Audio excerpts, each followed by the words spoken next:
Hi everybody, this is Chipper Dave, and tonight what we're doing is making a yeast starter.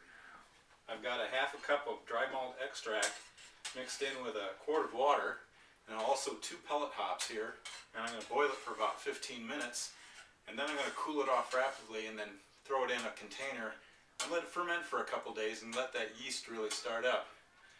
So it's already starting to smell like beer here, so it should be ready in about another 7 minutes or so.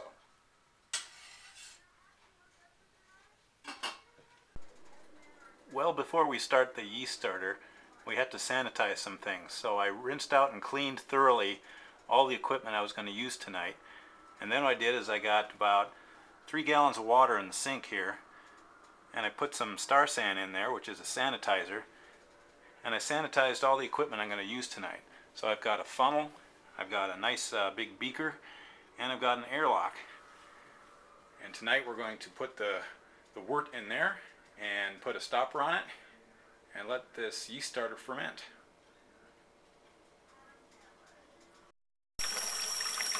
Okay, we're done boiling the wort, and we're now doing a rapid cool of this.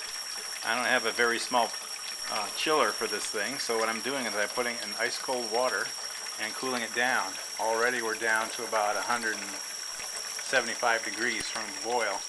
So we want to cool this down as fast as possible. The best way to do that is to keep the cold water surrounding that pot.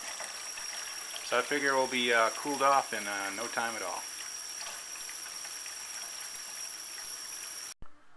Alright, we have poured the wort that's been cooled down to about 70 degrees into the flask, and we strained it in there so we got all the hop particles out of there. And then we also added the yeast already, and we're about to aerate it now. You want to aerate this pretty darn good so the yeast have lots of oxygen, because when you boil off that wort, all the oxygen gets out of there. So we're going to shake it up a bit, and then we're going to put the airlock on it, and then we're going to let it sit for a few days, and then it'll be brew day. Well, here we have it, folks. We've got the yeast starter. It's cooled down to 70 degrees. I pitched the yeast in it already, and we shook it up really good to aerate it, and I got an airlock on top.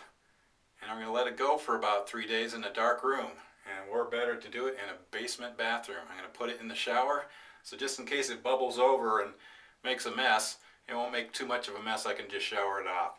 So here we go, and we're getting ready for brew day on Saturday. Should be fun.